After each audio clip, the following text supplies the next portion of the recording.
Welcome everyone to the Squared Circle podcast, the UK's premier pro wrestling podcast. Andy here, of course, joined as always by my tag team partner. He is the bold sensation. It's Sam Mellows. How you doing, good man? Hello, everyone. Hi, Andy. It's great to be back on the show, Philly. I'm so glad. Hi, Andy. You've never opened a show going, hi. You sound like Ross from Friends. Hi, Andy. Hi, guys. I'm Hi. really glad. I'm probably still a bit exhausted from Saturday, but yeah, really, really good. What happened Saturday? Oh, Fastlane. Okay. No, Yeah. my run. Of course, yes, your charity run. So, for those of you who don't know or don't follow Sam on Instagram, it's Sam56. It's right there on the thing. Tell us about what you did this weekend, because massive congratulations are in order for you.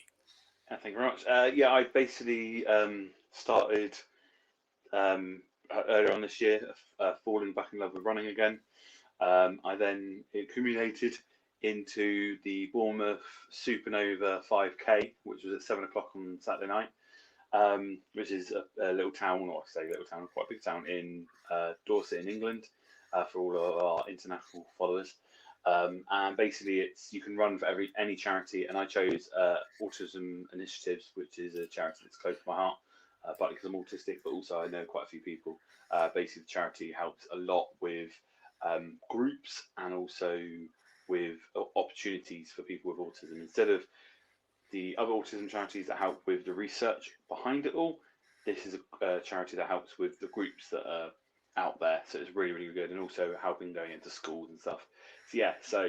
Done that. So far, I have raised £165.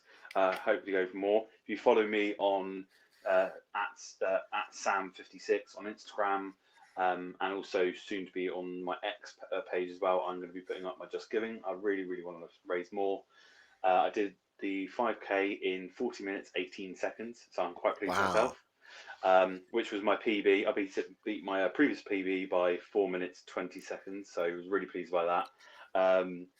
I had legs of aches, but also still by the end of it, and yesterday I was walking around quite slow, but no, really, really good. And it started my love for it, so I'm going to be doing a lot of charity runs, accumulating in the Bournemouth Half Marathon next year.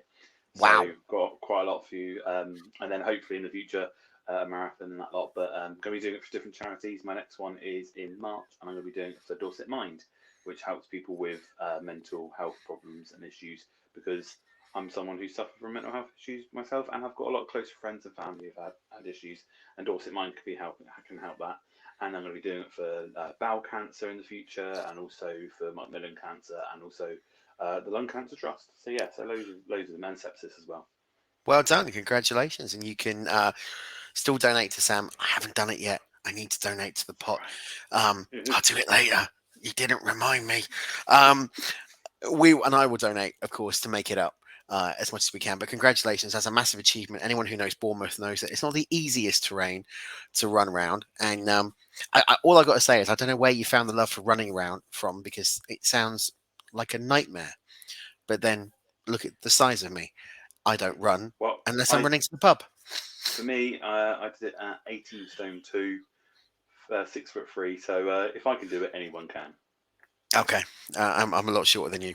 That's why I'm called the short ass of the group. Right, coming up. Don't know where to go with that. Let's keep it clean. Right, coming up. Fastlane. Oh, let's not. Let's really not. Let's not. Coming up this week on the show, we have got a jam-packed one. We are going to be talking all about Fastlane. We're going to be recapping the WWE Premium Live event that took place this past Saturday on the WWE Network. I've never realized how many times I've heard Michael Cole say we're going to go for an ad break. But for those of you on Peacock Premium, this is the build-up. I lost count. I think at the end of it. Anyway, we'll talk about that in a minute. We're also going to be looking at the news with two dudes with the news.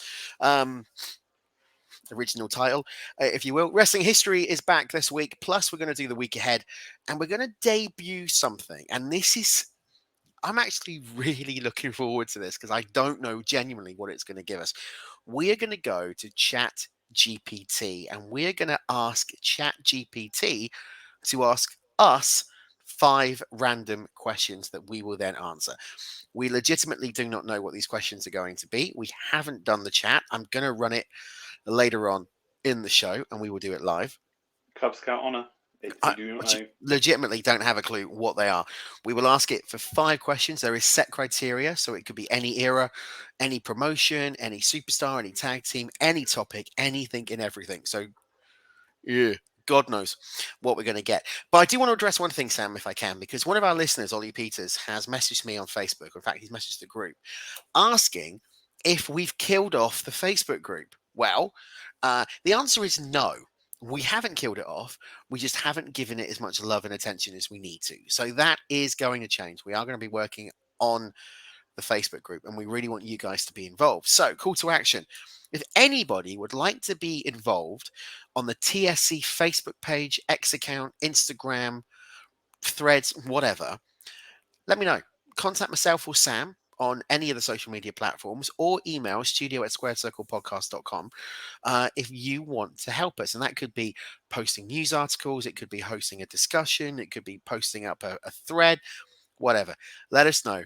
And if you want to help out, we will love to bring you onto the team to help us here at TSC. And who knows, you might even have your mug on screen presenting a show with me and Sam. So if that's not incentive not to get involved, I don't know what it is, but there we go.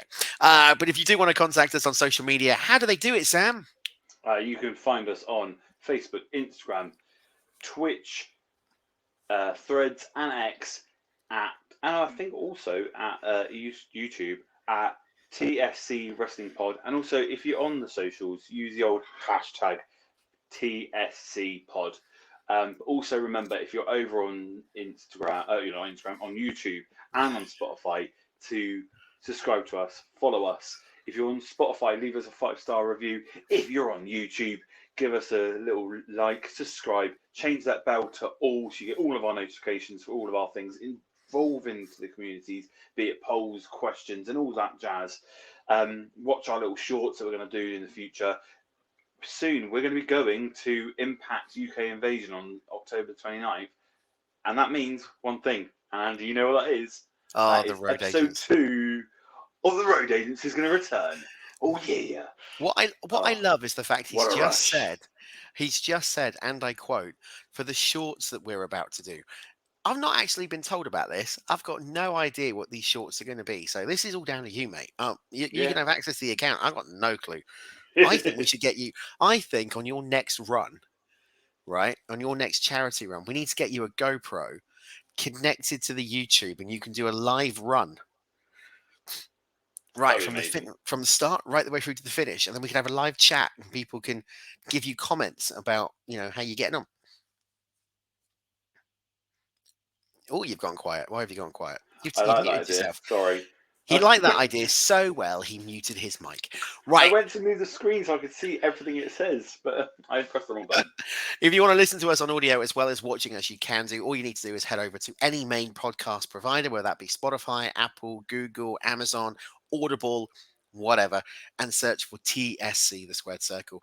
And you can listen to us. Or if you're on Spotify, you can watch us as well, because we are now video casting out onto the Spotify platform. All right, Sam, shall we do it? Shall we go into the fast lane? I think it would be. Really? I think it's the fast lane. I think it should be called mediocre speed lane. So what about mediocre lane, Yeah, there. Let's go for that. It's or just easier. the crap lane? I mean, it. Or the First lane. impressions, or just a waste of a Saturday evening. Um, this had nothing. I've watched Fastlane. I watched it on Sunday. You've watched it as well. We have to watch it for the show. I mean, 5 matches on the card. Okay, not counting the pre-show. Um, Even on paper, it didn't really grab you by the kahoonies. The return of John Cena, the tag team with LA Knight against the Bloodline. There was no Roman Reigns. Why was Roman Reigns not involved in the match? It should have been Cena, LA Knight, Reigns, and Solo Sikoa. That would have made more sense. The World Heavyweight Championship, Seth Rollins and Shinsuke Nakamura. Would have loved to have seen a Nakamura win, but it was never going to happen. Let's go through the results. Okay. and then we'll talk about the pay-per-view. So we kicked off. Opening match was the WWE World Undisputed Tag Team titles. It was Judgment Day, Finn Balor, and Senor Money in the Bank, Damian Priest, facing off against the American Nightmare, Cody Rhodes, and main event Jey Uso. It was a win, and we have new World Tag Team champions in Cody and Jey, who also made history by being absolutely hammered going into the press conference. Like, That was, like literally, absolutely hammered, I both mean, of them. there is And another term for it. There is another British term for it, but I can't say it on a family show. yeah, But it begins with a W and it ends with a D. I Um, was I was going to go for a different word. well, yeah, there is two. There's multiple words Yeah. you could have done. Prediction wise, I went for Cody and Jey. You went for Cody and Jey, so we got a point. Did this one? Was this going to go any other way? No, no, and I think it's because we're going towards the end of the Judgment Day. Um, I think we're going to see on Monday Night Raw tonight a very angry Rhea Ripley, and she's going to do the same as she did to Dom. If you don't bring home on the rematch tonight the titles, then no point coming home. Like, it's a tough situation. That's an interesting situation, isn't it, with Rhea Ripley? And what I mean by that is, at the end of SmackDown, we had that promo between Paul Heyman and Rhea Ripley that people are going, "Oh, hello, what does this mean? Have we got the first female Paul Heyman guy joining up with Paul?" Which I think would be a major coup, and it would definitely Yeah, do a good. But if you watch the end of that tag team match when JD McDonough gets involved, um, and they do that really weak table bump with Cody doing the crossroads onto Damian Priest, there's Dominic Mysterio just sat resting at the ring post, didn't get involved. yeah. So And that's why I feel like is it that it was almost like, in a way, set up the fact that Rhea was like, no, don't get involved. They can do it themselves. They're big. They're possibly, big enough. And I think it's because I'm mixed, because I really want to see Jordan Devlin, or sorry, JD McDonough. No, whatever his name. I know I like Jordan Devlin. JD. I think it was better like that. But him, I think I want him to be him and Finn together. I don't want him tagging with Damian Priest anymore. I want I'm a massive like Finn and Jordan fan. Like, I would love them as a tag team. I think, has Judgment Day has run its course? Yeah, I think so. I truly think it's run its course. In my personal opinion, obviously this is the world of wrestling fanship. Other people can feel like differently. I just think the way it was set up, it could have been an amazing match. And I was left going, I know what the ending's going to be. I can already call it, and it sounds really bad, but throughout the whole match, I constantly felt that it was always going to end up how me and you predicted it. mm. which which I think is fairly standard booking, because if you look at this card, I think we predicted quite a lot of the matches correct. There were a couple of X factors that did throw us a little bit, but they've made such this big thing about main event Jey Uso coming to Monday Night Raw with him and Cody Rhodes teaming up, with Cody bringing him over from SmackDown. It had to go this way. And you've got to think now that you're going to have Kevin Owens and Sami Zayn coming out to challenge for the Undisputed Championship, which I don't know if I want to see that. I don't know. What I will say is this: the pop that Jey Uso got was huge. I mean, he has that crowd eating out the palm of his hand. He really does. Absolutely. And in some ways, he had a bigger ovation than Cody Rhodes. Yeah. But I do say one thing, and that is one thing with Cody, the Cody effect, as I call it. I feel like we've got new belts coming. I feel Yeah. like we're going to have finally the belts accumulated into one belt, so that we're wearing a belt each. Because the whole two belt thing is just getting boring. Unless you're planning to split them up, no, it just looks sloppy. I think the same with Roman Reigns with it. I think it's just a bit. I don't like it. I've never Well, have. at least with Roman, they have got rid of the two belts now, and he's just got the one championship No, that because he's meant to come out with just the one yeah. title. But then Paul Heyman still carries the other two, and I Yeah. feel like, no, I don't want to see that. I want to just see the one title. Like, it's my personal thing. I think it would also help with the tag team division. I think over both brands Mm, in the form of one title, instead mm. of having, oh, we could go, because all this time since WrestleMania, anyone at any point could have easily gone, oh, actually, I want to go just for the SmackDown titles, but they haven't. Yeah, they always been for both of them. yeah, which is there's a loophole there, isn't there? Oh That yeah, you think, you know. But yeah. there you go, But then Cody and also Jay. with that though, well, just one last thing though, Yeah. very interesting with the storyline because obviously you've got Cody and Jay. It's going to ruffle the feathers of Zayn and Owens. Are we going to see Zayn and Owens turn heel because of it? Are they Well, going to lose their rag? that's what I was referring to just a moment ago in Oh, terms I of thought you meant as in like the fact of seeing a storyline between all of that lot just all being faces. Oh, so yeah, no, yeah, I'm well up for the heels. it's either that or I, I kind of want to see a Cody Rhodes heel turn. Oh, that'd be cool. I don't know Guys wear why. I black. mean, yeah, I just kind of want to see a heel turn by Cody Rhodes. Just give the guy some direction. He's gone from this main event contender for the world title to competing for the tag team titles, which, about 15 years ago might have meant something, but don't really mean anything now. So I don't know. But there we go. We've all got a point. Cody and Jay, all the way, tough guy. Ho. Next up was the Latino World Order against Bobby Lashley and the Street Profits. Rey Mysterio Jr., Santos Escobar, accompanied to the ring by Zelina Vega. We heard there was going to be a third mystery partner. Great secrets here by WWE.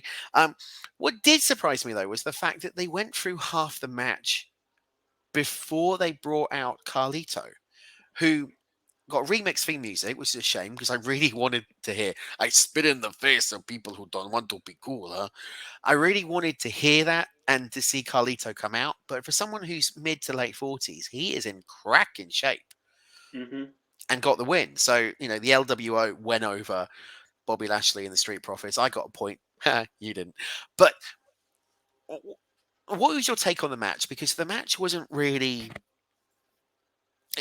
up there. It was more of a pre-show match for me. Yeah, yeah, completely agree. And there's two things out of this match I felt really good. Was one, why was Carlito left so long? It could have been easily that he was the last entrance to the match. That makes sense. We've known Carlito's been under WWE contract for quite a while. They've just been waiting to do something with him. Well, here we are. I just felt a bit like, okay, it would have been so much nicer if it was like Santos and Ray stood there on the stage and waiting, and then almost like look behind them, and then boom, Carlito's music hits, be Mm. it this new remix version or the original OG version. Um, so that's that one. And then the other side of it is what are they doing with this whole Street Profits Bobby Lashley thing? Because I thought putting those three together, we're going to see this unstoppable force of the Street Profits. They're going to change their look, change their attitude. They're going to come out heels. And what have they done? They just come out and lost. It's almost like are they just become Bobby Lashley's failing jocks? And I just feel like where are we going with this? Is this like and I hope we do suddenly see them completely lose their rag and then become full on dark heels. But at the moment, I don't see it. And in a match like this, like you say, it was a pre-show match. It was definitely, like you said in the preview, it definitely a coffee break one.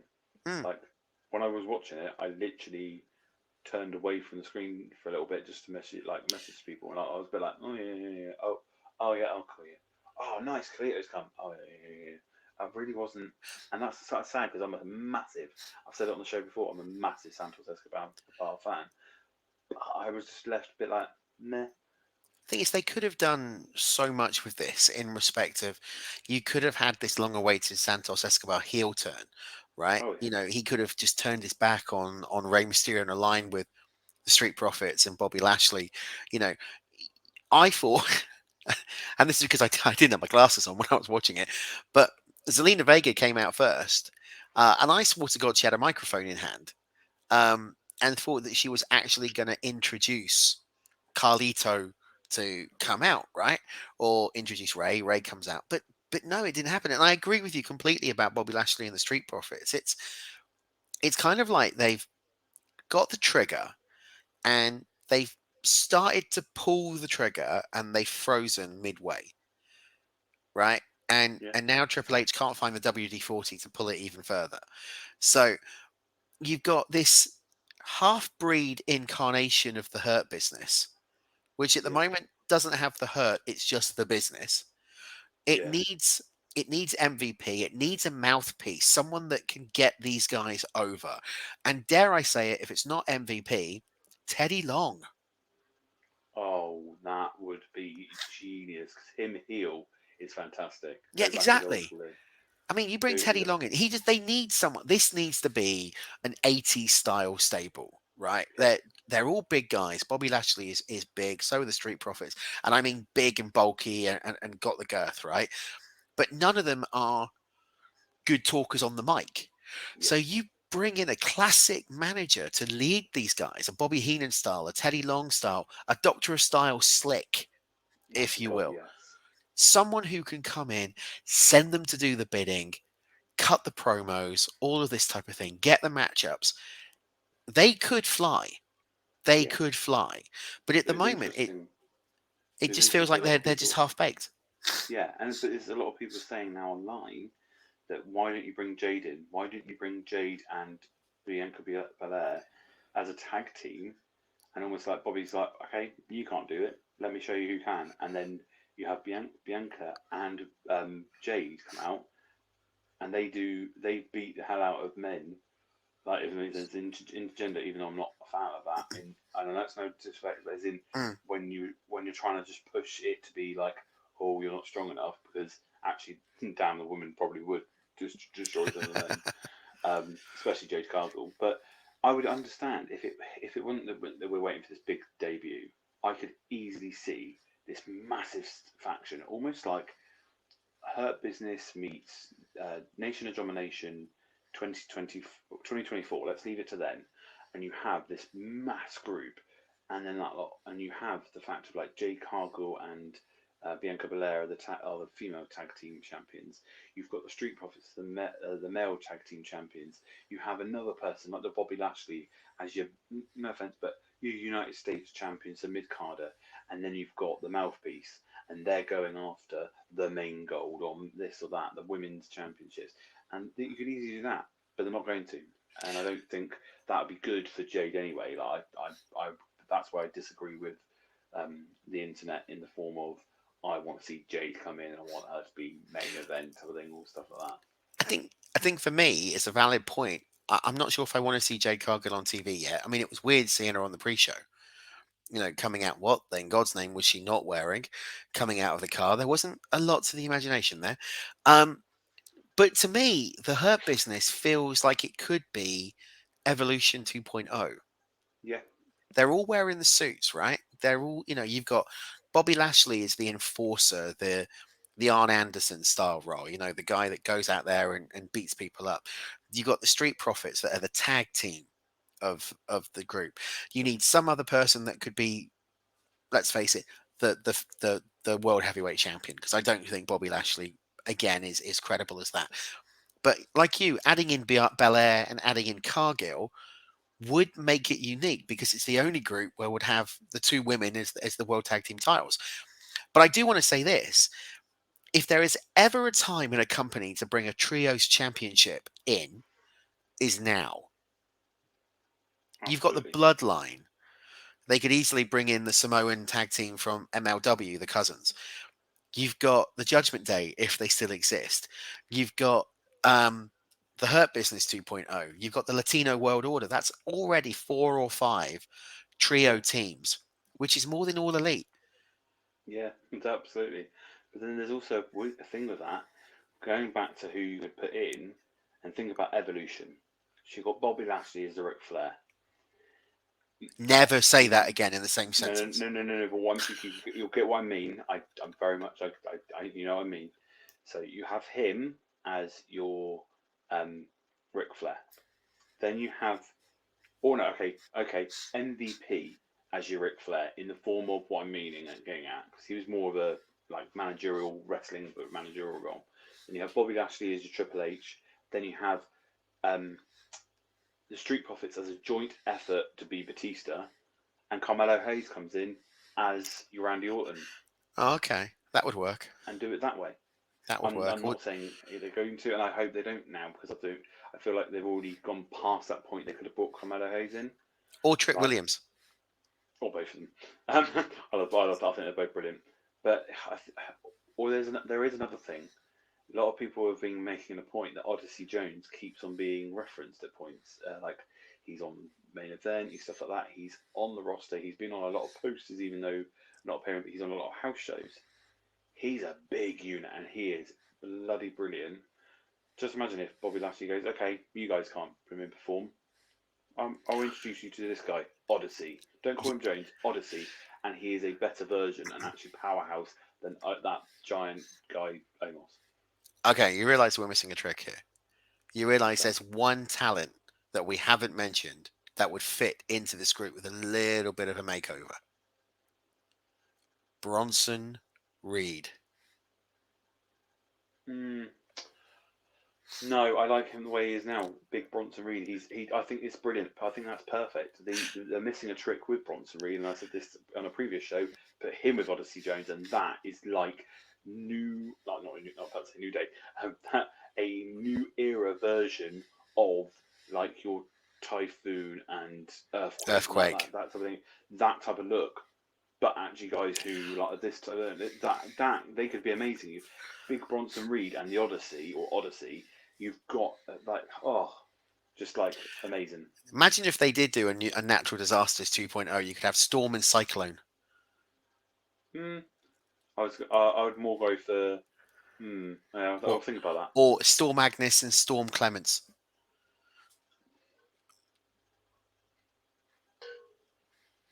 No? Or No? Storm Reed and Storm Jones. Storm, yeah, I mean, we're not making jokes at. We are making jokes, but we shouldn't be making jokes out of storms that But are these two affecting. guys, But we yeah, are making jokes. but these two guys are powerhouses and they are so underrated. Absolutely. No, I do agree with you. And I think there is a lot of things they could do with the Street Profits Bobby Lashley combination. I mean, it doesn't even have a name, so we're calling it the Lashley Street. Yeah. Um, but Well, Lashley Profits. it's a bit like Quality Street, isn't it? But you don't know which one's the purple triangle. Um, it just goes a long way, doesn't it, really, that they need some sort of direction. But the same could be said with the LWO. I mean, the LWO just really hasn't done anything. It was a nostalgia act to get them through Backlash in Puerto Rico. Oh yeah. It's had its run, but there we go. Just like another group that have really had their day, and that's Damage Control, because Io Sky was up next defending the Women's Championship against Asuka and Charlotte Flair. Neither of us got a point on this one. I said Asuka was going to win the strap. You said Charlotte Flair was going to win, and Jade Cargill was going to make her debut, which anyone who listened to or watched the preview show, exclusive to YouTube, will realize that I said Cora Jade would make her debut and then very quickly corrected it to Jade Cargill. So, yeah. It was actually Io Sky who retained the women's championship. If we were still doing Road to 5-star, this would be a 2-star match. I mean, there was nothing in this match, really. 1 star. Okay, Yeah. 2-star was over ambitious. They missed so many tricks for it. They could have easily had a Bailey or Dakota turn on IO. Charlotte could have been done in a completely different way. I think they missed a completely trick with these three. To be honest, I agree with you in the fact that I think they missed the trick with Jade Cargill. Even though I said earlier on I don't want her on TV yet, this would have been an opportunity to bring her out. To have taken out Charlotte, to have taken out Asuka, to have taken out Io Sky, Bailey, and Dakota, to really kind of set herself as the pinnacle of that women's division on SmackDown. I think she's going to Raw, if I'm being honest with you. I think you've got No, Jade Cargill versus the Man coming up. But this would have been a good way to debut her. And I think you're right; they missed a trick. Damage Control for me is stale. I think it's time for that group to be disbanded. I think Bailey has got really, really stale, and it's a shame because I love Bailey to bits. I think she's a great talent, but they need to do something now. It's like the way I could sum up this pay per view at the minute is that Triple H has been endeavored, and he's been TKO'd. He just yeah, doesn't. It doesn't feel for me. Doesn't feel Triple H. Doesn't feel WWE booking. It feels Vince McMahon booking a lot of this pay per view. Tag action up next. John Cena, LA Knight, yeah, faced off against Jimmy Uso and Solo Sikoa, the Bloodline, accompanied by Paul Heyman. If anybody had gone any other way on this, we would have been idiots because it was definitely always going to be a John Cena, LA Knight, yeah, victory. And let me talk to you, because this was the best match on the card. yeah. would have got a 4 star for me if we'd done road to 5 star. Because I thought it was the best match of the night, and it's the one that I'd watch back if I had to watch a match back. It would be that. I thought it was very good for these four. It's great for storyline because it helps push LA Knight, even more and more. You've got John Cena. It was lush to see him back. I'm a fan of John Cena, even being back now. I'm an old school Mark when it comes to that. But the bloodline, I love the fact the whole Jimmy and Solo, and I also think it's brilliant for storylining. Is the fact that Roman's back soon, and he'll come out and he'll be like, "You failed me, acknowledge me," type of thing, and he'll do his whole spiel like he does. But he will be pissed off. He'll be like, "You failed. What the hell are you doing?" So And is that's is the thing, and I this think it's good. is this building up to LA Knight? Yeah, Roman Reigns. Yeah, but not before. But not before Solo versus Roman Reigns. But when do you book that? Because you got to Royal think. Rumble. Okay, so you're going Solo versus Reigns at the Rumble. Yeah, and then LA Knight's already run one earlier on in the night, and he'll win the Rumble, and he'll come out straight away to Roman Reigns that night and go, "I'm not even going to waste my time. I'm facing you at Mania." Okay, so you think they're going to be able to keep this push going of LA Knight? Yeah, Easy. until WrestleMania. So you're changing your mind and not going with Gunther Yeah, I versus am Roman changing my mind Reigns. because of how recent things are going. I think we're seeing a Seth Rollins versus Gunther, I'll pay to see that. I would and technically pay then to see that match. next year SummerSlam, Rome will see. I don't see a Roman versus Gunther match. I see somehow like I almost feel like we're not seeing Roman Reigns at Mania with the title. He'll lose. He'll come. LA Knight will come out and go, "I'm going for you," but then somehow, maybe even if it's in the chamber, Roman loses it, and then we see maybe a Cody versus what's called LA Knight or something. So, like someone will win the title as well. Like before that, I don't see it happening. But I still hope for The Rock versus Roman Reigns. Yeah, the way SAG-AFTRA's going, I don't think so. Don't think But so. I No. think see, I'm a bit different to you. I don't see them dropping the belt with Roman until Mania Mm. because you're going to want that WrestleMania moment of someone having that undisputed Universal Championship, raising above their heads. And I can see LA Knight winning the Royal Rumble, and I can see LA Knight doing 3 months of pointing to a sign up in the arena crowd, and then turning up to night one or night two of WrestleMania and winning the whole thing. But we have got 2 nights of WrestleMania. So I do wonder if you're going to get the double head. Cody Rhodes, Roman Reigns, LA Knight, Seth Rollins. Okay. Because I think they got this story that Cody needs retribution at WrestleMania. He Hmm. needs it. They've got to somehow get Cody Rhodes back into this title picture. I still reckon, I think you're right. I think LA Knight will win the Royal Rumble.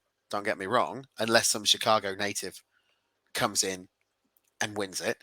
Um, but I think he I would just if it think was at Cody Rhodes Chicago, is, but it's not. huh? I'd get it if the Rumble was being held in Chicago, but it's not. No, it's Survivor Series in Chicago, Yeah. isn't it? So I think Which that's where we're going to get a Chicago native turn up, if he's I, going to turn up. I mean, it's interesting now because we are officially beginning the kick off the road to WrestleMania. Everybody says it starts at the Royal Rumble. No, It doesn't. It starts at Survivor Series absolutely. because you can see where they're going. They're I setting can't see it at the sowing the moment. seeds of love. Hey, what? They're setting they're sowing the seeds of love at Survivor Series because they want to see what you love and hate. Yeah, exactly. And then you've got some December pay per view that's going to happen. Anyway, Cena versus LA Knight. They won against the Bloodline. Final match of the night was World Heavyweight Championship. It was Seth Rollins defending against Shinsuke Nakamura. I will say this brilliant promo package by WWE in terms of getting it up with the subtitles and Nakamura and the way they've done the Japanese commentary for him. I think has been amazing. Um, I'm loving what they're doing with Nakamura, but I don't realistically see them taking the strap off Rollins and giving it to Nakamura yet because they want to develop him. They want to develop that World Heavyweight Championship. You called Nakamura, you didn't get a point. I called Rollins, got a point. Um, if you had to rate the match, what would you rate it? Because it was okay. I rated it a 3. Okay. If I had to. It was middle of the ground. It was good, but it wasn't great.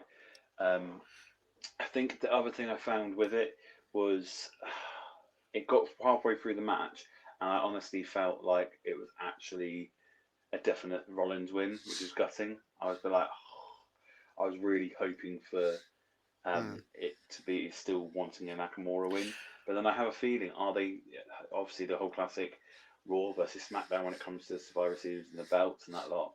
Are we going to see a Roman versus Rollins 8.0 or whatever it is match at Survivor Series? Are we seeing that? And like, so yeah, who knows? Are you surprised this main evented? Because I honestly thought you're on pay per view. You've got John Cena back for a one off. Cena would Yeah, be main event of the pay per view, absolutely. but they did go with the World Heavyweight title. But I'm pleased it was given the main event, but I was surprised. Yeah, me too. All right, so that was fast lane. It was hardly fast. It was more really in this far left slow lane. Prediction league wise, Sam, you got 3 points. I got four. Which means that the overall prediction league going into the next WWE AEW Impact pay per view, Sam, you are on 33 and I'm on 37. So you've got a lot of catching up to do. But as we know, it can all change at one pay per view, can change everything. And when you have a weekend like last week where you've got a double header, Oh yeah. everything can turn on its head. All right, we're going to go for a quick break. When we come back, I think it's time to go back in time to open up the chronicles of wrestling history. We'll see you after this.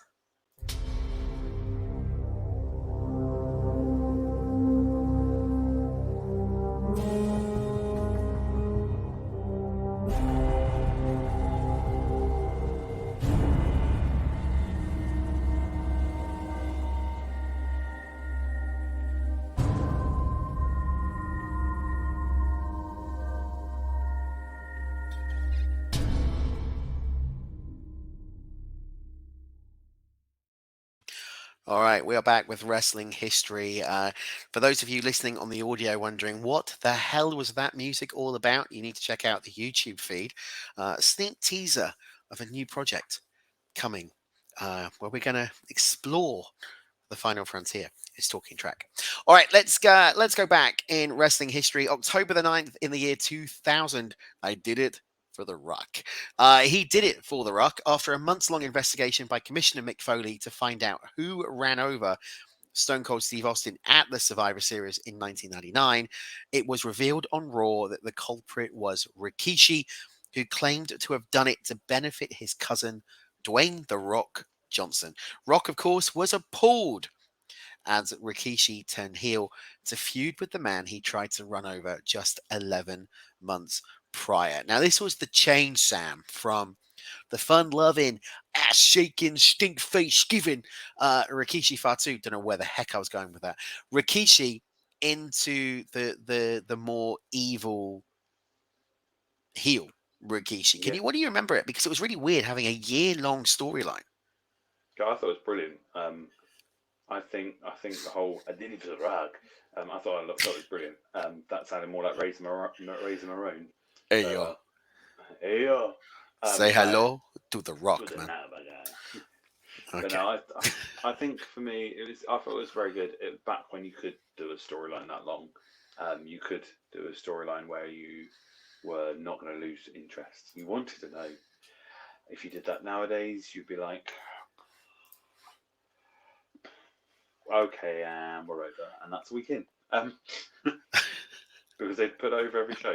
But But back in this, it was just on Raw, so you would only see the storyline every Monday night on Raw or every week on SmackDown. Compared to I feel nowadays they put storylines over SmackDown and Raw, SmackDown and Raw, or maybe Dynamite over and Collision. SmackDown or yeah. And that's Mm. the thing, you can't do a long storyline. Plus, also back then you had less likely of injuries. Nowadays, there's so many injuries left, right, and centre you just don't know what's going to happen. So you can't base it all around everything and then go, oh, we've got to have about 10,000 clauses just in case Dave or Boris fucking. Sorry, my language. Sorry, family show. Family show. We'll edit that out. we'll screw up. Beep. I apologise for the language used by my Sorry, co-host. guys. He has So now been sorry. future endeavoured. Get my pink slip annoying. Wow. Okay. I don't think anybody picked up on that. I hope not. It was very subtle. Moving very quickly on. October the 10th, 1999, arguably the worst pay per view ever to be presented went on the air. And no, people, I'm not talking about Fastlane. ECW's December to Dismember, nor am I talking about Fastlane. I am talking about Heroes of Wrestling. It took place at the Casino Magic Complex in the Bay St. Louis, Mississippi. Heroes of Wrestling featured a roster of well known names from the 1980s and early 1990s, including the Bushwhackers, Jimmy Snuka, the one man gang. The main event featured the Anvil, Jim Neidhart, and King Kong Bundy facing Jake the Snake Roberts and Yokozuna. Okay. Let's just imagine this scenario. Jim the Anvil Neidhart, King Kong Bundy, Jake Roberts, and Yokozuna. Only a few years earlier, Jake Roberts had done a story with Yokozuna where he was physically scared to death of the snake. Okay. This was, however, meant to be two singles matches, but the call was made to send Bundy and Yokozuna, who were set to be in the main event, to make Neidhart versus Roberts a tag match when Roberts, clearly under the influence, began to have intimate lewd acts with the snake. Have you, for the love of God, seen this pay per view? You No, really not don't plan want to. to. Oh, not plan It's, to. I've watched it. I've Yeah, seen the Heroes of I've read Wrestling. things about it. And yeah, in a way, I'm glad I watched it. In another way, my God, this pay per view sucked. Everything from the production to it was awful. In fact, I need to get a copy of it. I need to find another copy of this pay per view. You need to watch it, and then we need to talk about it on this show in more detail. Do we have If to? you if you thought Fastlane was bad, you got nothing, mate. You Oh got no. nothing. Right, October the 12th, 1992. Sorry, Sam, go for it. Just thought of another pay per view that's equally as bad. Capital Punishment. When they brought Oh, out the fake Barack Obama. oh my God, yeah. But enough about that. Go on to Ooh. the next one. Let's The get in the next street. one is we're going to go back to 1992, October the 12th, as Bret the Hitman Hart won his first WWE World title from the Nature Boy, Ric Flair, in Saskatoon at a TV taping for Wrestling Superstars and Primetime that aired across late October and November.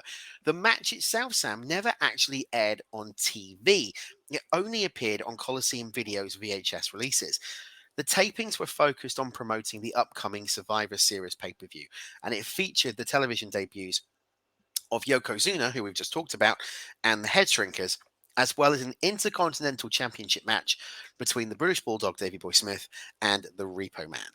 Marty Jannetty made a surprise return and revenge attack on Shawn Michaels after their split a year earlier on the Barbershop, and that would culminate at the Royal Rumble in 1993 with Sherry in the corner.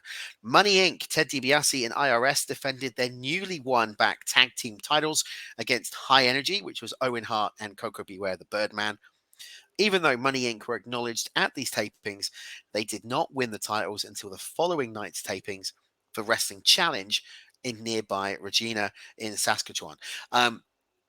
This was an unbelievable night of tapings. And some of the classic matches, because this Ric Flair match is on the WWE Network. You can go and watch it Oh now. yeah.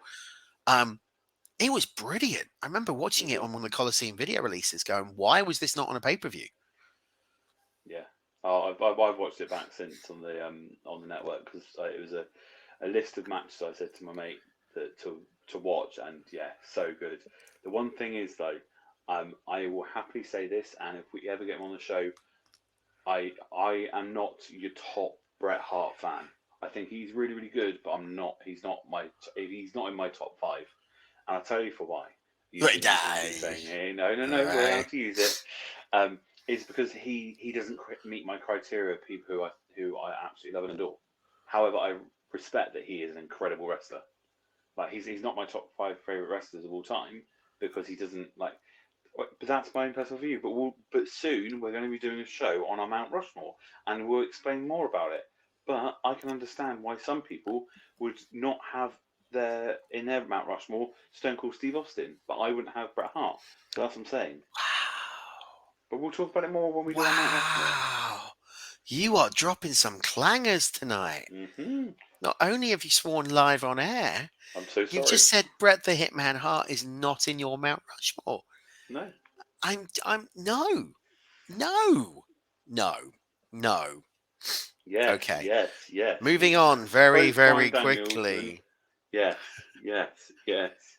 Daniel Bryan. Bryan Danielson never did the yes movement. It was Daniel Bryan. Hmm. He's Okay, he definitely did done it. this He once or did it twice in once. All right. AEW. Okay. All right. All right. I'm coming after you, son. I'm coming after you. All right, all right. October the 13th, 1997. On Monday Night Raw, the faction of Shawn Michaels, Triple H, China, and Rick Rude officially named themselves D-Generation X for the first time, whilst interrupting an in-ring segment with Vince McMahon and the Hart Foundation, of course, Bret Hart, the Bulldog, Jim Neidhart, and Owen. Um, the origin of the DX name has been debated a lot over the years.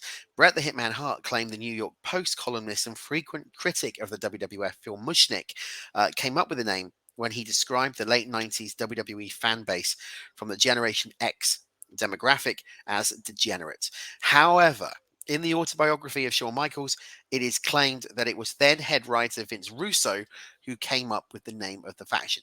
Whoever came up with the name for this faction, thank you very much, because one of the greatest stables ever in professional wrestling was D-Generation X. And they will always hold a place in the Attitude Era for me as being a staple of Monday Night Raw, especially that, some of those clips where you saw them talking with Sergeant Slaughter back in 1998, and they've got the face shield with the windscreen wipers Yep. because of the spit. I mean, it's iconic, right? It's childish humor, but it worked.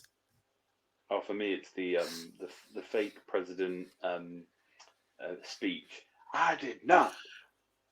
Yeah, don't say it again. I did not sleep with Thank you the very thing. much. We went all night long. It's just stuff. It was because it was playing on different. They played on so many different things that happening in real Yeah. life right at that moment, and it was brilliant.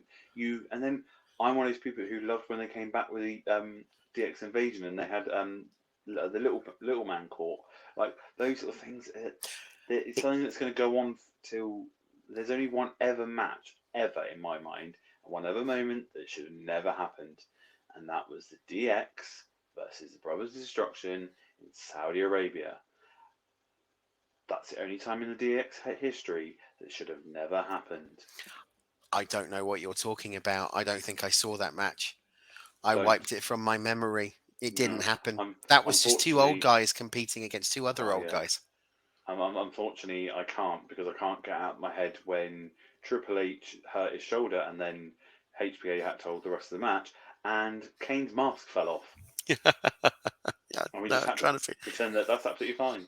I'm trying to forget it. I'm trying to And it forget was it. bold. It was also a very bold, almost this bold, uh, HBK that was just very unconcerning. Do you know what still gets me? It's the fact they still call him the Heartbreak Kid. Surely now it's the Heartbreak Senior Citizen.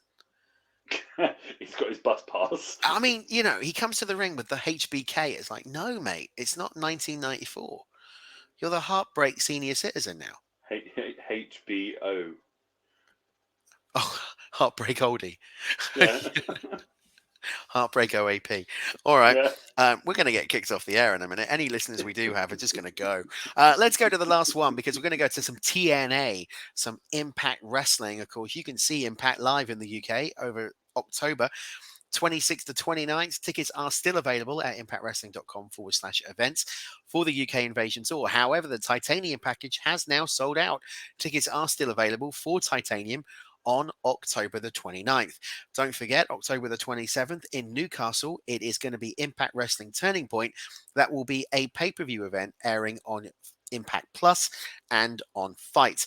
Very pleased to say that Cultaholic will be involved in that event, as their lead presenter will be the ring announcer for Turning Point, and they will also be sponsoring the X Division matchup taking place at that event. Turning Point will be available, as said, on Fight and all main providers, and will feature the return of the UK's own Will Ospreay in-ring competition. Ospreay will also be taking place at Impact Wrestling's Bound for Glory, which happens in a couple of weeks on October 21. We will bring all of the coverage of Impact Wrestling's Bound for Glory and UK Invasion Tour exclusively here on TSC in the coming weeks. Anybody think that was scripted? That wasn't. That came straight off my top of my head. Right, let's go to Bound for Glory in 2007. It was October the 14th, where Sting won the TNA World Heavyweight Championship from Kurt Angle in the main event. On the undercard, AJ Styles and the problem solver Tomko won the TNA World Tag Team titles from Rashid Lucius Creed, now known as Xavier Woods, who is on commission for Pizza Hut, and Ron Killings. Gail Kim won the TNA Knockout Championship in a gauntlet match. Samoa Joe faced off against Christian Cage.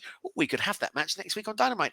And Rick and Scott Steiner faced brother Devon and Ray in a tag tables 2 out of 3 falls matchup. I loved this Bound for Glory. I thought it was brilliant. One of the best ones. Oh, it was. I love old school TNA. I love new school TNA, but the old school TNA's Bound for Glories were just something else. And also, like we've said it before on the show, I loved the like Bound for Glory series going up to it. So scoring points, it was a win, a lose, a draw, and it got points, and whoever got it then was the one who was the. They need to do that type of thing again in Impact. It'd be incredible. I'd love to have a moment with Scott D'Amore and go, please bring it back. It needs it. It'd be amazing. Well, who knows what might happen October 29th in Coventry. Yeah. That's all I'm saying. Yeah. I don't know anything. I'm just saying you never know what's going to happen. Right. Let's go to the news. We're going to go to a quick break. This is going to tell you how you can get involved with the show right here on social media. We'll see you after this.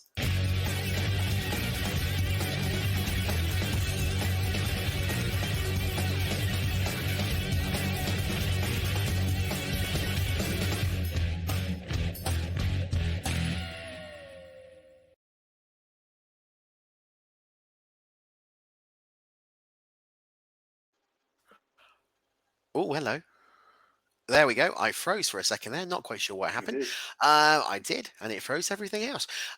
If you want to get involved with us on social media, you can do as the video VT said. All you need to do is head to all of the social medias at TSC Wrestling Pod using the hashtag TSC Pod and let us know what you think of any of the topics or any of the conversation that we're having tonight on the show. Okay. Love it. All right, it's two dudes with the news right now. I'm not sure who the dude is or whatever, but it's two dudes with the news. And we're going to kick off, as we were talking about the Attitude Era, with what was the flagship diva of the Attitude Era, Tammy Sitch Sunny, who has been classed now as a danger to society. Wow. Only now have we known that. Okay. A Florida attorney declared Tammy Sitch to be a danger to society and is seeking a decade-long sentence after she's been charged with DUI manslaughter. Tammy Sitch, better known to wrestling fans as Hall of Famer Sunny, was arrested and charged with DUI manslaughter alongside multiple other offences after allegedly causing an automobile accident while under the influence of alcohol on March the 25th, 2022, that resulted in the death of 75-year-old Julian Lassiter. Soon after her arrest, a bond of $225,500 was paid for Sitch to be released on bail. However, bail was revoked just days after it was granted, with Claire Metz of WSH2 reporting that Judge Karen Foxman said there was no way to reasonably keep the public safe than complete bond revocation. This means that Sitch will remain in jail until the trial. Back in August, Sitch changed her plea of not guilty to a plea of no contest, and she is yet to be sentenced on November the 27th. The prosecution is seeking a 26-year sentence. Tammy Sitch allegedly under the influence of vodka at the time of the March 2022 accident. Now, this for me is a shame, right? Because Tammy Sitch, she's obviously had her demons, and we know that. I've interviewed Tammy about 2 or 3 times over the last 20 years doing these podcasts, and she always came across as being a really down to earth, lovely woman. I remember Lee and I had a great conversation with Tammy the first time we did it. Really fun, really enjoyable, really up for a laugh. But you can't condone this. Yeah. I think it's fair to say that we're not legal experts here, but Tammy Sitch, I don't think is going to see the light of day again. No, I don't really want to go too much about it, but for me, the two things that we're drawing from this is how, like, because this isn't her first offence. She's had other things along the way. She's been in and out of the courtrooms over the last 10 years, and it's so sad because, like you say, the stories you read, how lovely she used to be, and unfortunately, it's what alcohol can do to people, what drugs can do to Mm. people. It can turn people completely different, and if they don't want the help, they don't get it to the situation because she has been offered help by so many different people. DDP, even when he was at his height of being clean, Jake Snake Roberts, all these different people said, "Get help," and she would say, "No, I'm fine. I'm not. I've not got anything wrong," and it's so sad. The other thing I've got to agree on is the fact that she is a danger to society because she just doesn't learn from her lessons, and it's so sad when you've got someone who back in you read stories of how lovely she was, Mm. how she was loved backstage. People would almost like hope to see her backstage. Are It's so you sad. are you surprised though that I mean this is something that I remember covering this last year when it first broke. And we're not going to go into too much detail on it, but we have to cover it. Are you surprised that the Hall of Fame title hasn't been revoked by WWE? Because surely they want to distance themselves now Oh yeah, from I Tammy think Sage. I think they I think in a respectful way they're waiting to the trial until she is sentenced and is going to be put behind bars fully, as in you are staying there.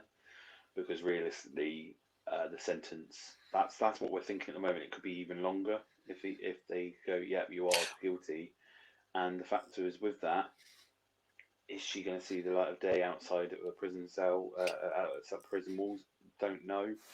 Um, it's it's that factor of I think they'll wait till then and then they'll go, okay. Either way, I think they'll strip it, but I think they're not trying to. They're trying not to be linked press with her at the moment. Which makes perfect sense.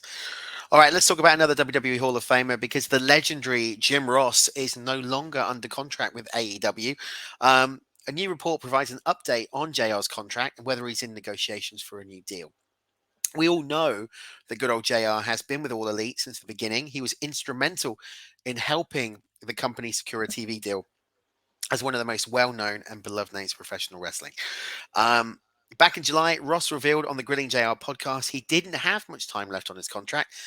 And in August, it was reported that it would be expiring in September.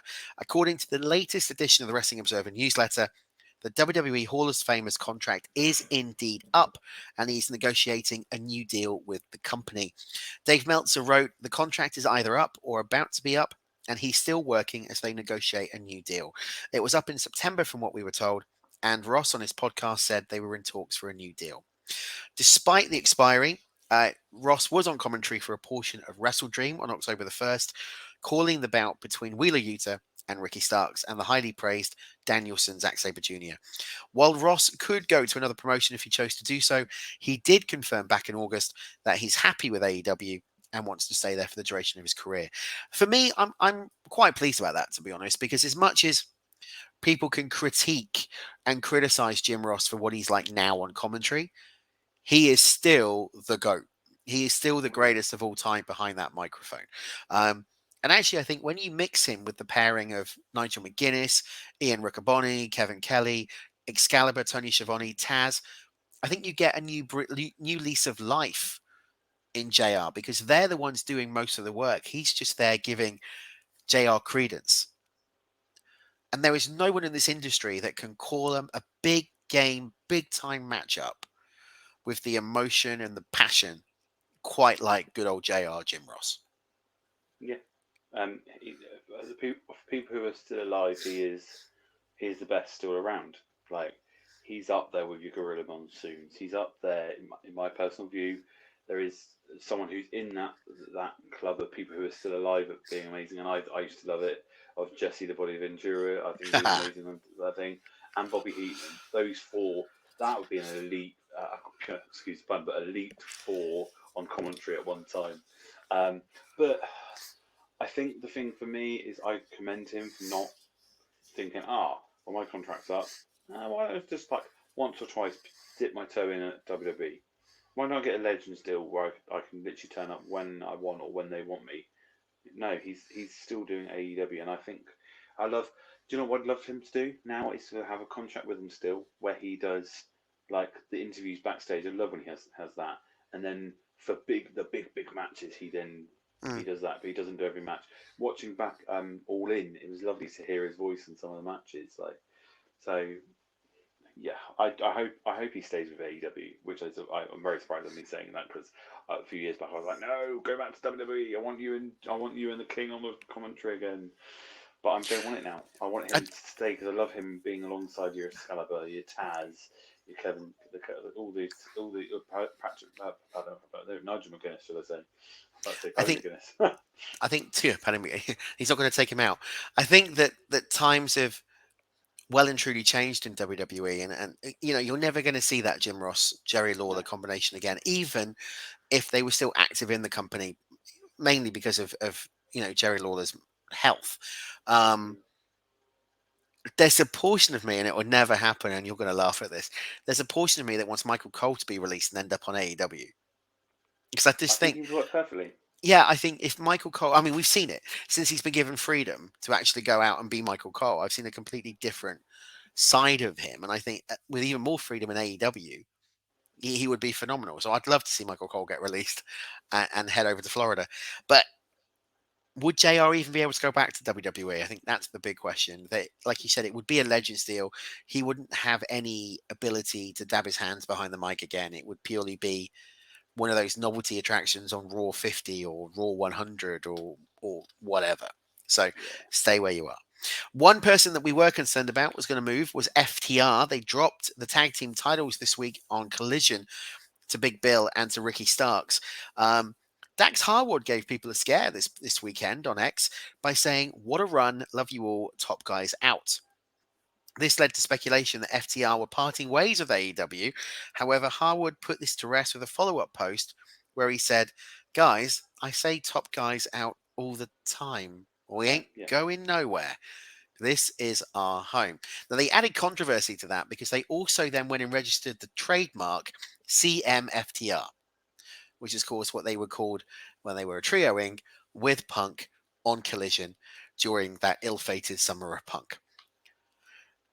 Are you glad about that? I mean, are you glad they're sticking around in AEW? Yeah. So I, with the trademark thing, I think it's very sensible. I think if it is that CM Punk is heading back to WWE and they were to go back one day, that WWE could trademark that themselves. Compared to they've got it and they go like, no, I've got it. Bit like the situation with Adam Copeland. Mm, He trademarked the Rated R Superstar. So then WWE can't go, no, that's mine. It's that situation that if they were to go back, realistically, they wouldn't go back as a revival. They'd go back as FTR because look at Cody Rhodes. He didn't come back as Dashing Cody Rhodes. He came back as the American Nightmare Cody Rhodes with his theme that is basically taking the mick out of WWE. All these different factors, and wrestlers are now learning that they need to trademark things.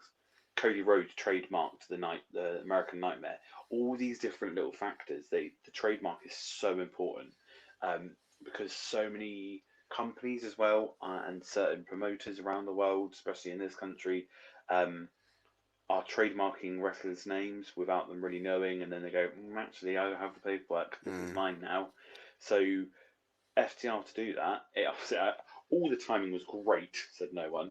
Um, like it was great timing. I first say fair play to them, but I think the two reasons why we had this title switch is that Cash has got injury, underlying injury, and he's also got his court stuff, so the legal stuff. So all of that combined, I think it's very sensible. And like Dax says, he says it all the time. Top guys out. Like, so I get why he said it. Is it also is the great thing about X. One thing can be said, and everyone loses their chickens and loses their eggs, and they can't put them all back together again. They're like, oh my god, no, no, no, they're going, no. Loses They their chickens. and loses their eggs and put them back together, and you make a lovely family. Loses their chickens. Cock-a-doodle-doo. What is that all swearing? Okay. It's been a weird one tonight. Very weird one. Moving on very haven't even had fast. any EE numbers. Oh my god. You take 1 week off and you come back talking about losing your chickens.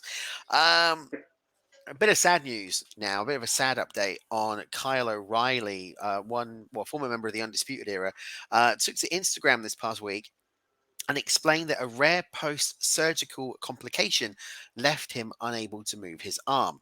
But his perseverance, along with the help of what's called a newbie device, has led to significant progress. O'Reilly expressed gratitude for the support from fans and his determination to return to the ring, comparing it to an oasis he's steadily approaching on the path to recovery. Now, we're not going to read the statement because it is quite a long statement. But the nuts and bolts of it is the fact that when he came out of the surgery, he legitimately couldn't feel his left arm. He couldn't move it. Now, this device is an electrical stimulant machine that runs on direct current akin to the human nervous system. So basically, it sends electric shock going through the nervous system to then stimulate the muscle responses. And it's now firing on all cylinders. What does that mean? Well, it means the good news is I can see the Oasis. It's definitely not a mirage. He's got a long way to go, but Kyle O'Reilly is on recovery, and we wish him all the very best in this long-awaited recovery. Because for me, I think Kyle O'Reilly has been missed on All Elite. I think he's been missed in this whole Adam Cole, MJF, Roderick Strong storyline. And they need him back. He's a great worker, and he adds something unique to the AEW roster. But the sooner he comes back, the better. But all the very best to Kyle O'Reilly. One other person who's been injured is Luchasaurus, which does kind of put Dynamite Title Tuesday into serious jeopardy. So Adam Copeland appeared on Collision for a promo expressing confusion over Christian Cage's rejection, which was hilarious. By the way, I don't know why I just turned into Terry Wogan then, but it was hilarious. By the way that he turned around and said what Sam said earlier on in the show to Christian. And the fact that they didn't bleep it out either was No, it was absolutely perfect, brilliant. and it was the way they did it as well. The whole hug, and you thought, oh, nice, they're doing a massive swerve to us. Go Yeah, yourself. It yeah. was just fantastic, but it was almost like they turned his mic up from like 100 to 111. It was like a little Spinal Tap reference there. But it's like, for me, it's like, I thought it was superb. Really, really well done. It was just amazing hearing the crowd react to it as well, because even though it's a hardcore AEW fan that are used to that, you seriously heard people go, "Oh, really? Was that meant to happen?" It was tremendous. But anyway, Luchasaurus has had some sort of a minor injury. He may have broken his finger during the altercation. So the dinosaur has only got a pin less than what he had before. But Title Tuesday, Adam Copeland in ring against Luchasaurus. There we go. One person who did address about Adam Copeland was Triple H, who addressed it on the Fastlane press conference. And he got asked a question. I always wonder how legit these media conferences are, right? Because you kind of sit there and go, I know these guys are proper reporters, but are they fed the questions to ask? Because you don't normally get controversial ones being asked. But someone did ask him about Adam Copeland leaving the WWE. And Triple H said, time was right. Time was right for him, was right for us. I think he had an amazing career and an amazing send off. I think he felt like he had done what there was to do. We sort of felt we wish him the best. There's no animosity, there's no hard feelings. He's doing what's right for him and his family. I'm happy for him. I sent him a message. I'm happy for you. I'm proud of him and happy for him. This has to be right for you. This is a grind. Do you think he's happy for him? Do you Yeah, think Triple H is happy for him? We're going to continue to grow and continue to do what we do. I guarantee you, if you're a young person here trying and growing every day for no negative reason, but when they see him walk away, they go, damn right, I'm taking that spot. That creates opportunity. Everybody will step up their game to fill that role. And there are a line of people way more than capable of taking it to the next level, just like he was when he came in here. Thoughts? um, I think he is being legit. I think he is legit happy for him. He's gutted, but was also happy for him. I think it's just, I think it's that factor of trying to be very diplomatic, very businessman like. He doesn't want to lose someone who's a big draw to another company. Look at what they're doing with tomorrow night's NXT and stuff like that. Hold fire on that. We'll get to that in just a second. But do you get what I mean? It's that obviously we'll talk about it in just a moment, but it's that factor of we can see the fact that yeah he's happy for him, but at the same point he's like, okay, we've lost a big asset that we got back, who we didn't think we were going to get back because of the whole injury, and okay, now we got now type of moment. So then he's then what we're going to talk about is about tomorrow night, but it is an interesting one. But I think at the end of the day, he couldn't stop him.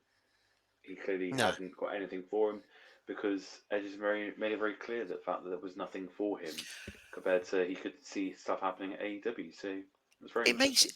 it does make you wonder though if they're going to get more selective with the Hall of Fame because okay, AEW are never going to turn around and say it's WWE Hall of Famer, the Rated R Superstar Edge, but they can turn around and say Hall of Famer Adam Copeland. Yeah, And it's got to make you think as well. Are they going to say right? Yeah, you can go in the Hall of Fame, but you can't have an active career. That's it, done. yeah. Because this is the thing that loads of people said though was the fact that they did it for Edge or Adam Copeland, should we say? He did his injury, had to retire, got the Hall of Fame induction. Where was uh, Daniel Bryan Mm, when he had to retire? He didn't get it. Do you mm. mean it was that factor of why? Obviously, time scale and legendary legacy behind him. However, at the same point, you go saying why, but then it's like you said, or would we strip him of his Hall of Fame title? No, I don't think so. And I think it'd be really bad business to say, oh yeah, but you can never actively wrestle again because you've then done that to Rey Mysterio. You wouldn't have the storyline going on right now with that, though I know you would be happy with that, but I Oh yeah, wouldn't. But it's I think it is a fact of like I don't think it should be given to people who are likely still have active chance. But I that's my think personal view. I think the loophole here, and I've just been thinking about it while you've been talking, is Edge got inducted into the WWE Hall of Fame. Yeah, So the character, which then does the validity of of the Hall of Fame, was already a little bit up there, but it's even less validity now because you could say the same thing about Paige Saraya. I mean, she was never meant to compete again, yeah. and they did a film about her, but she didn't get Oh, into I the know. Hall of Fame. So it But makes then you, also you've got like you got Lita and you've got Trish. They've both been put in Hall of Fame. Beth Phoenix. Yeah, they're all still active. yeah, absolutely. Okay, so that's two dudes with the news this week. We're going to go for a quick break. When we come back, we're going to try something different. I've got no idea how this is going to work. I really don't. In fact, we'll talk about it in just a second. We're going to go to a break. We'll be back after this. See you in 30.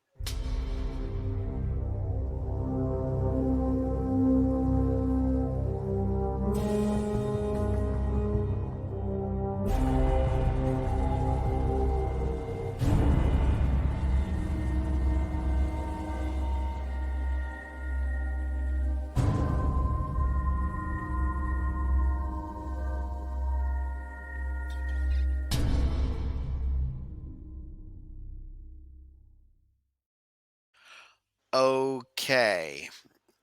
Now, if you're going to do it, you do it like this. So you have to put the thumb extended out if you're going to do the live long and prosper. There you go. Or if you want to be really clever, you can do it with both hands. See?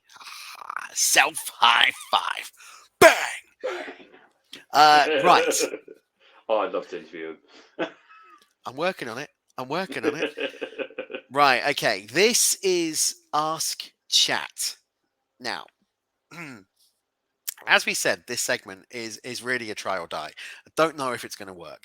We're going to ask ChatGPT to give us 5 questions about anything to do with professional wrestling. So, in the break, I asked ChatGPT the following question. Provide 5 questions to provoke a discussion about the world of professional wrestling. Questions can be based on any promotion, any superstar, any era, or any decade. Okay? Hmm. Shall we see what we got? And this is 100% legit. Sam hasn't got a clue. I've not seen it since I've clicked the button. So let's have a look. Okay, sure. Here are 5 random wrestling questions to spark a discussion. Question number 1. Who do you think is the most underrated wrestler of all time and why? Easy, so easy. He's on my. He is on my. What's it called? Mount Rushmore. His name is Bam Bam Bigelow. Really? I, he is my top first choice of underrated wrestlers. The man was amazing. The man had to go against LT, whatever his last name was. Lawrence Taylor. LT, yeah, yeah. Oh, no, it's just like literally the guy was amazing. He was a force to be reckoned with. His presence was amazing. I think his attire was awesome. This man deserved so much more than he ever got. He The look of him was menacing. The way how it held himself in the ring was menacing. Like all these things. No wonder why Bronson Reed idolizes him and has like picked up things from him. Every single WWE wrestling game ever, I've always created a Bam Bam Bigelow. I sometimes make my attire look like Bam Bam Bigelow's. He is one of my favorite wrestlers of all time. He is one of the most underrated wrestlers of all time. That's my I mean, opinion. the Dark Side of the Ring this past season did a cracking episode on Bam Bam Bigelow, Yeah, and it was really one of the heartbreaking to best kind of, episodes. yeah, but it was heartbreaking to hear the story. That's a good call. Mine, I'm gonna go with John Tenter, Earthquake. Not yet. Great. And that's another elite choice. You know, people might look at you and go, "What? What did he do?" John Tenter in Earthquake is in WWE is obviously known for that feud with Hulk Hogan, but he did so much more. I mean, he was a sumo wrestler. He was just a great talent that never got the push because he was a big guy. But he had the athleticism to be able to do it. Great tag team with Typhoon or Tugboat, but never really got anywhere else. Okay, so that's the most underrated wrestler. Question number 2. Oh my god. Okay. This is difficult. What is your favorite wrestling match from the 1980s and what made it memorable to you? I was born in 1991. So thinking back, You're a wrestling fan, mate. You need to watch back. I know, but off the top of my head, I can only think of 90s and 2000s and 2010s right now. Okay, well Um, let me go first while you think, right? yeah. So the question was, what is your favorite match of 1980s and what made it memorable for you? I'm going to go back to WrestleMania 3 from the Pontiac Silverdome in Pontiac, Michigan, 1987. It was the reason for this was the first wrestling event I ever watched was WrestleMania 3. Okay. And the match was the Macho Man Randy Savage against the Dragon Ricky Steamboat for the Intercontinental Championship. I had absolutely no idea what was going on in terms of the story because I didn't have Sky, didn't watch Challenge, didn't know who this big galoot called George the Animal Steel was, or why he wasn't talking, or why he was trying to lick Elizabeth. But the match was 30 minutes of just 5 star. In fact, it's up there in my top 10 of WrestleMania matches of all time. Now, some people will say it's not the best match of the 1980s. We're wrestling fans. Opinion matters. I think it is. I think it's for me, it's one of my favorite, um, off the top of my head, favorite match of 1980s. It's the one I always go to if someone says to me, "What match would you recommend somebody watch from an era?" I would always go to the Macho Man versus the Dragon Ricky Steamboat. And I'm going to have to agree. I was trying to work out in my maths in my head. It was like, was that in the 80s or was that the very early 90s? In my head, and I was thinking, was it WrestleMania 3, WrestleMania 4? My brain was in a moment. Yeah, no. Another reason why, for me, this is one of the greatest matches of all time of the 80s is because it's influenced so many of our today's wrestlers. I know we don't like, oh my god, about him, but there's CM Punk. He idolizes Macho Man, and that match, and that all that sort of stuff. FTR, like we'll talk about them, they watch that match. Um, Seth Rollins, Nakamura, all these different names that are big now, they are fans because of, and they always mention that match when it's Mm. been mentioning stuff since in the build up to WrestleMania every year on the bump or on some form of television. Every year, someone mentions this match. Why? Because it was amazing. It was so well put together. And George Animal Steel, I'm sorry, but hilarious. Needs a razor, needed a razor, but George Animal Steel was amazing, and that Even just the added tongue, to it. even the tongue had hairs on it, Yeah, which I thought was. I know it's yeah, but great. I mean, absolutely brilliant. All right, so that was question number 2. Question number 3. If this is a good one. This is a really good one.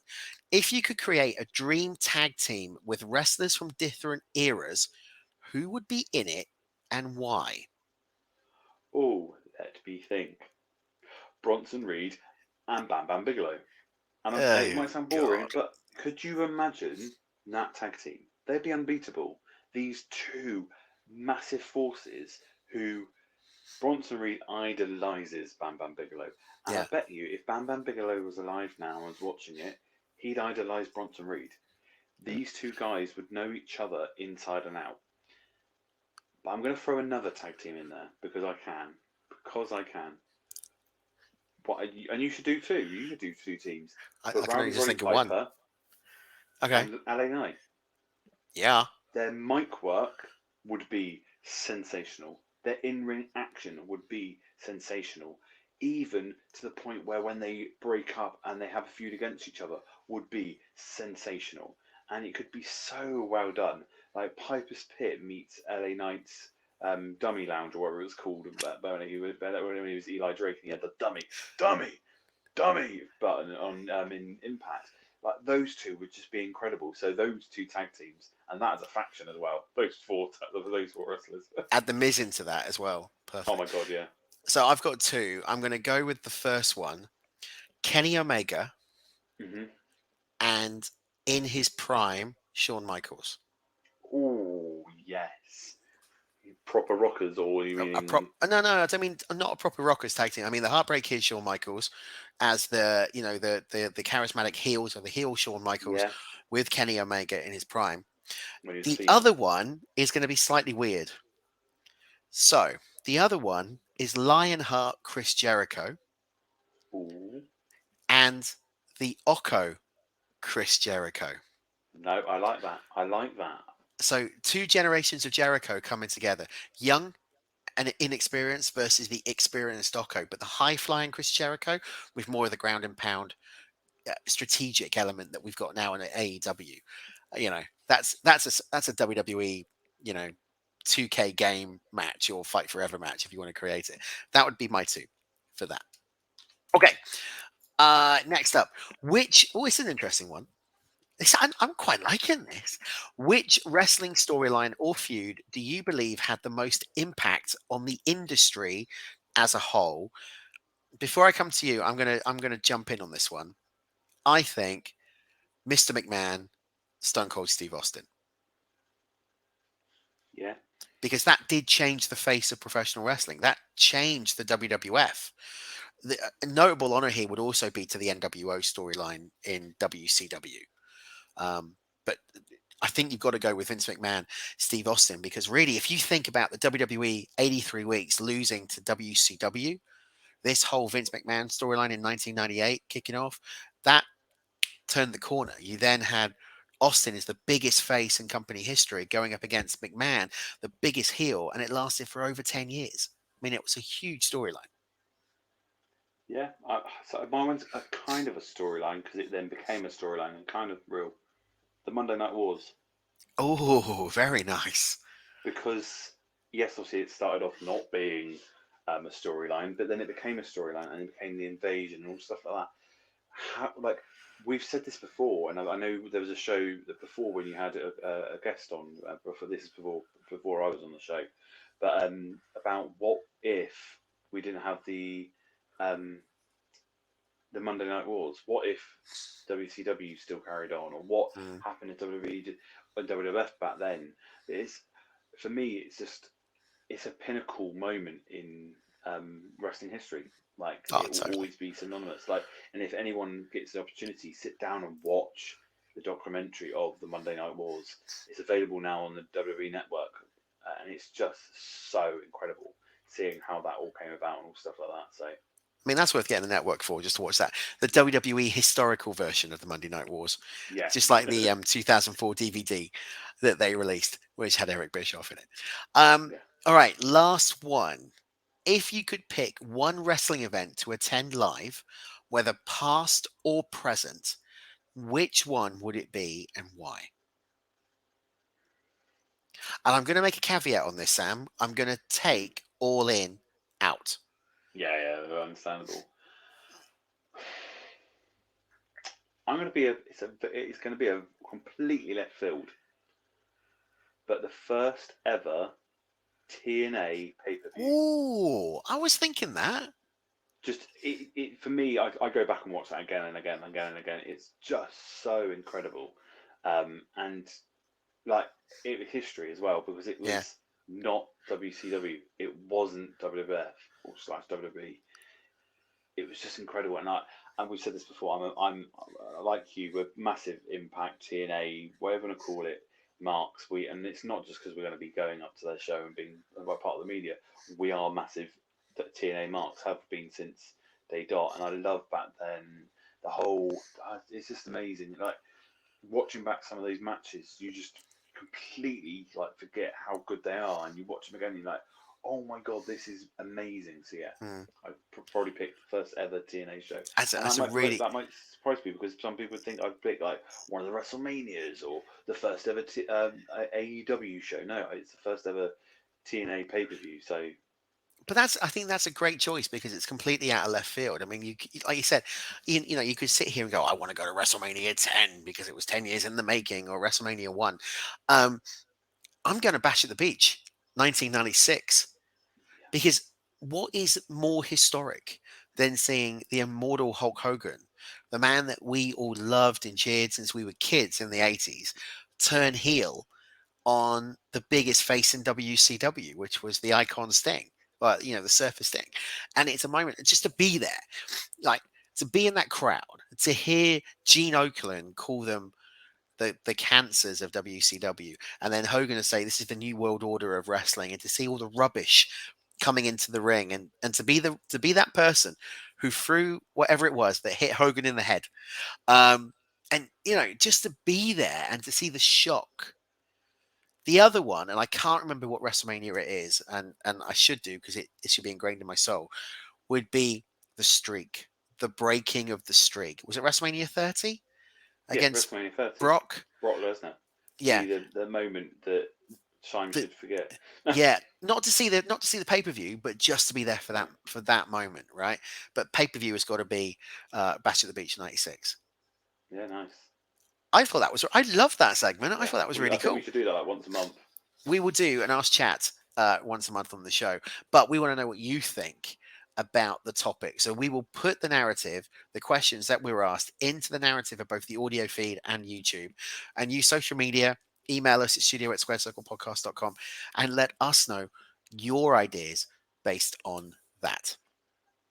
All right, so Ask Chat is going to be once a month. I really enjoyed that. Uh, I think it's time to look forward to the week ahead now in professional wrestling because yeah, there's a big war starting tomorrow night as we record this on Monday. On Tuesday, we could talk about Monday Night Raw. We're not going to. Becky Lynch is defending the NXT Women's Championship against Tegan Knox.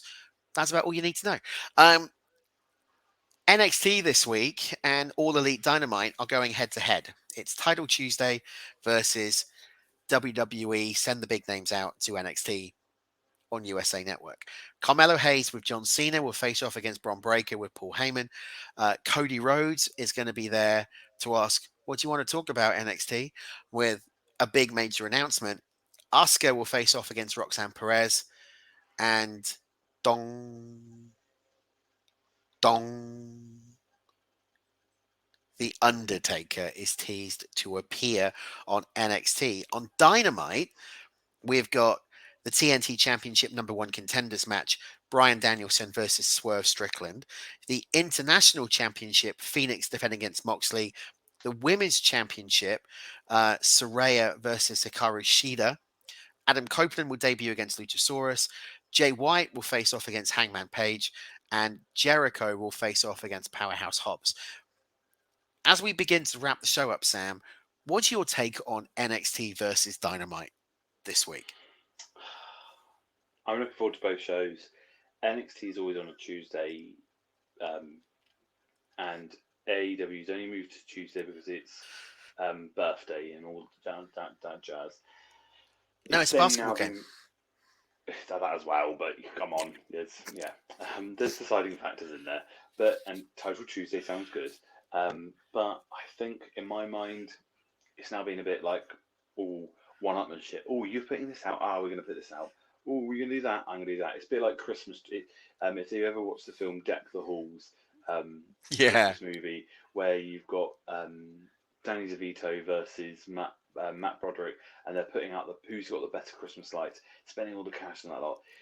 When it got to the point where we hear, because we already know that Mark Halloway, aka The Undertaker, is helping train people at the Performance Center. That's fantastic. I think he's going to be in a Joe Gacy's segment. It backs like pre-recorded. I don't think we're going to actually see him at the show. But if anything, it's going to give him the kudos that he deserves. I think in the nicest possible way, and we'll be talking about it a bit more in the future. But he is going to be the next Bray Wyatt. I think how they're going Mm. to package him, and I think if anything, that'll be amazing because that would have been an amazing feud, Joe Gacy versus Bray Wyatt. If the matches we could have still made, and we'll talk about that in the future. Um, but the thing is, for me, I feel like I hope the one-upmanship doesn't spoil it for one of the shows. I hope both of them are blockbuster shows and not lacklusters. So here's a question for you then, because I've got my own answer to it. But I've got two questions for you. The first one, are NXT, are WWE worried about AEW Adam Copeland debut? Yes. Okay. And the I'm second saying blue question, is blue. Yes. okay. And that's my answer to that as well, because I don't know why you would suddenly stack the deck, um, against one man debut. The second thing to ask you, though, is which one are you going to watch first? NXT. Why? Because you're a WWE fan, or Nope. Because I wouldn't even need them either side. Like, for me, you don't need Paul Heyman and you don't need John Cena. I can't wait to watch the match between Kamala Hayes and Braun Breaker. I'm not a fan of Braun Breaker, but I think it's going to be amazing. I the match between Asuka and Roxanne Perez is going to be amazing. mm, Like I think the fact of all of you have some of these other people. What are they going to do? What is this big announcement from Cody? I really hope, and we've said this before, we said this on our own chat. I really hope it's a Dusty Classic coming back, and I love it if it was all tag teams throughout the whole of WWE because that'd be amazing. Have a massive tournament, and you could even have it as a whole night's pay per view type of thing, like I would love the it if night they took. before Survivor Series. Yeah, I would kind of love it if they took the Dusty Classic to the next level and did both men and women tag teams. Yeah, that's what I'd hope. So you've got that. Well, they So have done it that. before. They've already done it because they did it. That's how Oh yeah, Dakota yeah, Kai yeah. and Raquel Rodriguez But won it. if they're going to do a pay per view, do Oh the yeah, whole thing. Yeah, yeah, yeah. yeah, No, whole shebang. yeah. Okay, so that's the week ahead in TV. The week ahead for TSC, however, is going to be slightly different. So a few weeks ago now, we had the passing of Wyndham Rotunda. And we said at that point we were going to do a show dedicated to the memory of Wyndham Rotunda. Well, that show is next Monday. So we're going to do what's called Legacy, and it's going to be a Wyndham tribute. The whole show will be dedicated to the career of Wyndham Rotunda. We will be touching on his time as Husky Harris, his early career, Bray Wyatt, The Fiend, what could happen. and I'm not going to be writing it. So for the first time, Sam is actually, because I think it's fair to say, Sam, that, and we said this when we covered it when Bray passed, when Wyndham passed. You are a massive Wyndham Rotunda fan uh, Yeah. across his whole career. So I know this show is going to be quite personal to Sam. So I've asked Sam to write it. Sam will also be lead hosting it next week. Doesn't know that yet. Um, Okay. as we do the legacy of Wyndham Rotunda. And I know, speaking on Sam's behalf, and I will let you get a word in edgeways in just a second. It's not often that I get to say everything and you don't. So I'm doing it tonight. If you want to be involved in this show, we would love you to do that. So contact via social media, email studio at Squared Circle Podcast. We're going to reach out to some friends, see if we can get some guests on to either come and talk about it or share their thoughts and their memories of Wyndham Rotunda. So that is Legacy next Monday. That will be the entire show. Sam, what do you want to add to that? Yeah, so it won't be your usual. It won't have the news. It won't have all these other sections. It will literally just be all about Wyndham. Um, it's going to be we're starting the TSC Legacy series where we're going to be doing these more often, where we'll be talking about past wrestlers. But for us, we felt that Wyndham had to be the first one. It's out of respect for him. We've got so much respect for him. Um, I'll get it more on the show next week. I don't want to divulge too much, or I'd be just repeating myself. But I am a massive Wyndham fan, and just so much to talk about him. He had such a storyline in so many different ways, and then such a career, and a real one for reinventing himself. And coming up with the ideas and going away and going and finding the resources that needed, be it by friends and that. But we'll talk about that next week. Like Andy said, if you want to get involved, leave us a message. It'd be amazing to have your input. And yeah, like we said, we're going to hopefully get some people along to be it they leave their own segments or even be on the show. We really look forward to you guys joining us next week for the TSC Legacy of Wyndham tribute. Yeah, and this isn't going to be a depressing show next week. It's going to be No, a fun show, celebrating the life and the career of Wyndham Rotunda. We hope you will join us. We look forward to having you as part of this tribute to the legacy of one of the all-time greats in professional wrestling. Um, it seemed, talking to Sam the other day, that why are we doing it now? It seemed the right time to do the tribute. I think enough time has passed since um, All In weekend back in August when the news broke to now. So we will be doing uh, however long it lasts. It could be an hour, it could be 2 hours, who knows? We'll be doing a legacy special on Wyndham Rotunda. We hope you will join us next week right here on TSC. And that's it. That's us done for another week. Thank you for joining us. We've gone into the fast lane or the slow lane. We've answered the questions of the computer. AI have tested us to find out if we knew what we were doing. Do you know what I'd love to do? I might get AI to write us a quiz. That might be fun. yeah, oh Who yeah. knows?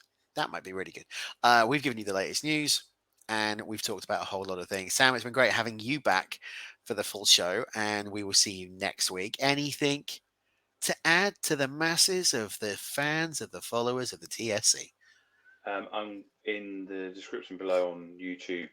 I'll leave the Just Giving link towards my race because it'd be amazing to raise some more money for autism initiatives.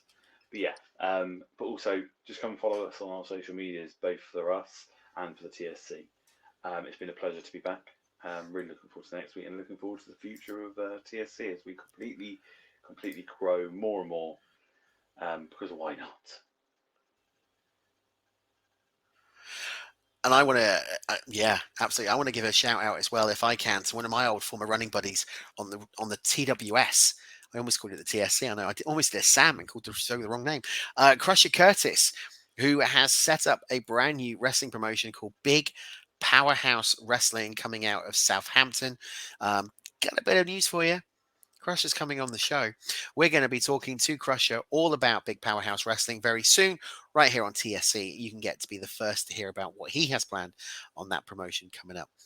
That's it for us, Sam. Always a pleasure to have you on the show, big man, and to do a show with you and all of you. And we will see you very soon. Until then, so long, farewell. See you at the matches. Take care for now. Bye bye.